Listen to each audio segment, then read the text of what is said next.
लगभग 1:30 बजे तक रिज़ल्ट आया एंड जैसे ही मैंने रैंक देखी, पहले तो यही बढ़िया बहुत आश्चर्य की बात थी कि उस रैंक लिस्ट में एक नाम था। इतना अनप्रेडिक्टेबल है ये एग्ज़ाम कि नाम होना ही बहुत बड़ी बात है एंड उसके साथ 200th रैंक थी।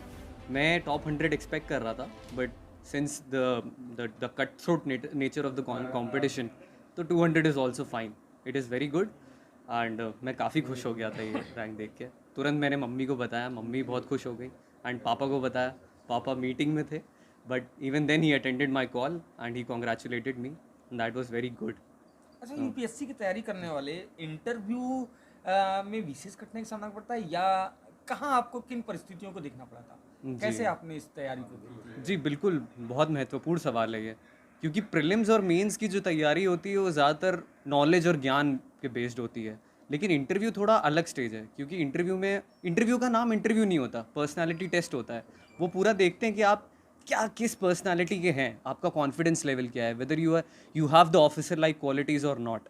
अगर आप में ऑफिसर लाइक क्वालिटीज़ हैं, आप कॉन्फिडेंट हैं, तो डेफिनेटली आप ज्ञान के अलावा अपने कॉन्फिडेंस के बल पे भी जवाब दे सकते हैं। आपको जो फील हो वही वही सही जवाब है। इंटरव्यू का कोई सही जवाब नहीं होता, एक जनरल जवाब। अदरवाइज आपको जो ठीक लगे वही आप बोलिए। अच्छा, ये पिता आपके एक बड़े अधिकारी हैं, जी। तो कितना आपको मदद मिला? आप फर्स्ट अटैम्प्ट में आप निकाले हो, तो क्या कैसे मदद मिला उनकी? मतलब क्या उनकी चीज़ें आप रहते थे यहाँ देखते थे, क्या ऐसी चीज़ें थी जो आपको अपने फ्यूचर आपको ये काम आया इसमें? जी। तो बचपन से ही मैं पापा को देखता था कि पापा पीड़ित लोगों के साथ, बहुत सारे लोग जो ऐसे कष्ट में हैं, उनका मतलब उनकी प्रॉब्लम्स का निर्वाहन करते रहते थे। एंड मुझे भी देख के ये लालसा थी कि मैं भी इन चीज़ों को एड्रेस करूँ आगे चल के। मुझे कोई नॉर्मल जो कॉर्पोरेट लाइफ होती है, जो करियर बनाया जाता है, उसमें मतलब मैंने आईआईटी से किया था, तो I know that life also and वो भी बहुत अच्छी लाइफ होती है। बट मुझे उसमें सेटिस्फैक्शन नहीं मिलता था। मुझे अल्टीमेटली सिविल सर्विसेज में जाना ही था। एंड ये जो आइडियोलॉजी मेरी बनी हुई है, ये पूरी और पूरी पिताश्री की देन है और इसमें मेरी माता का भी बहुत ज़्यादा साथ था। एंड इन्हीं दोनों के कॉम्बिनेशन से आज ये उपलब्धि प्राप्त हुई है। बहुत सारे लोगों का योगदान रहा है इसमें, बट प्राइमरली मेरे दादाजी, मेरी दादी जी एंड मम्मी पापा, इन लोग का बहुत ज़्यादा योगदान रहा है। फर्स्ट अटैम्प्ट में आपने निकाला, तो जी कितने दिन आपने इसके लिए मेहनत की, और जी किन विषय किन सब्जेक्ट पे आपने ज़्यादा फोकस किया? जी कैसी तैयारी थी आपको? जैसे अगर किसी यूपीएससी की तैयारी करने वालों को आपको बताना हो कि कैसे तैयारी, है। फर्स्ट अटैम्प्ट में आपने निकाला, तो जी कितने दिन आपने इसके लिए मेहनत की, और जी किन विषय किन सब्जेक्ट पे आपने ज़्यादा फोकस किया? जी कैसी तैयारी थी आपको? जैसे अगर किसी यूपीएससी की तैयारी करने वालों को आपको बताना हो कि कैसे तैयारी करें, तो आप क्या बताओगे, कितने दिन की ये तैयारी है? बिल्कुल। तो मैं कहूँगा कि अगर आप एग्ज़ाम देने का प्लान कर रहे हैं तो कम से कम 1.5 साल पहले तो आप तैयारी, मतलब धुन की तैयारी स्टार्ट कर दीजिए। धुन की तैयारी का सेंस है कि आप जुनून से पढ़ाई करें। भले ही आप 8 घंटा पढ़ रहे हो या 6 घंटा पढ़ रहे हो, बट वो एकदम हाई क्वालिटी 6 घंटे होने चाहिए। आपको मतलब मज़ा आ जाना चाहिए उस पढ़ाई करने में। इतनी पढ़ाई करिए कि आप बेड पे लेटें और तुरंत सो जाएँ। और अगर बात आती है कि स्टेज वाइज़ एग्ज़ाम की, तो सबसे पहले प्रीलिम्स है, फिर मेंस है। प्रीलिम्स तो मतलब जनरल एग्ज़ाम होता है, उसमें मतलब जीएस टेस्ट होता है and that is also very competitive in nature. But mains, असली खेल मेंस एग्जामिनेशन है। एंड मैंने जहाँ पे फोकस किया, मेरा मैथमेटिक्स ऑप्शनल था, तो मैंने मैथमेटिक्स ऑप्शनल पे बहुत ज़्यादा फोकस किया था। एंड अपार्ट फ्रॉम दिस मैंने एसए पे काफ़ी ज़्यादा ध्यान दिया था, और एथिक्स जो जीएस पेपर 4 होता है, उसमें ही मैंने बहुत ज़्यादा ध्यान दिया था। क्योंकि मेंस निकालने के 3 पिलर्स होते हैं, एक ऑप्शनल, एक एथिक्स और एक एसए।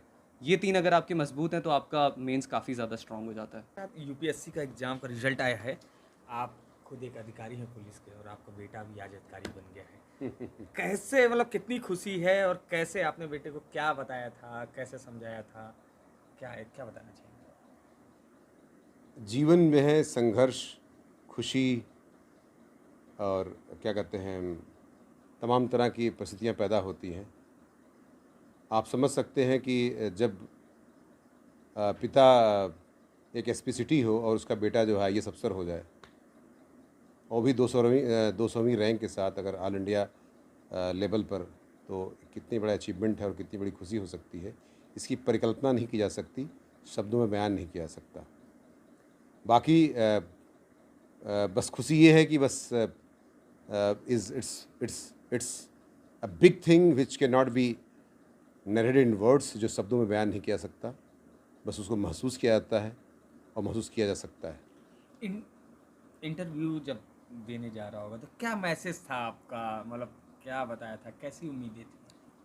मैंने हमेशा इनको कहा है कि जब किसी भी तरह की परीक्षा देने जाना हो, तो जैसे कहते हैं ना कि किसी बॉर्डर पे जब हमारा सैनिक जाता है, या जब हम भी किसी फील्ड में जब लाइन ऑर्डर ड्यूटी में जाते हैं, तो हमेशा तैयारी करके जाना चाहिए। जो है वहाँ पर क्या स्थिति आएगी, क्या क्वेश्चन पूछ लिया जाएगा, क्या स्थिति परिस्थिति बनती है, तो हमेशा जब आपका कॉन्फिडेंस लेवल अच्छा होगा, जब आपका नॉलेज अच्छा होगा, आपका ज्ञान अच्छा होगा, तो आप ताबड़तोड़ जवाब दे सकते हैं। तो मैंने हमेशा इनको सिखाया है कि जितनी भी जानकारी कीजिए, व्हेन, व्हाट, व्हाई, क्यों हुआ, कब हुआ, कैसे हुआ, ये ज़रूर और कॉन्फिडेंस के साथ जानकारी होनी चाहिए, जिसका परिणाम आपके सामने है। कहीं न कहीं से मेरे पिताजी का, मतलब इनके दादा का आशीर्वाद है, मेरी माँ का आशीर्वाद है, मेरे बड़े भाई, मेरी wife, she is so committed, we all were committed to get some even bigger achievement, and we have got it. और ये बहुत बड़ी उपलब्धि निश्चित तौर से मैं इसकी भूरी प्रशंसा करता हूँ, इनको बहुत बहुत कोटि कोटि बधाई देता हूँ, आप लोगों को भी बहुत बहुत बधाई देता हूँ।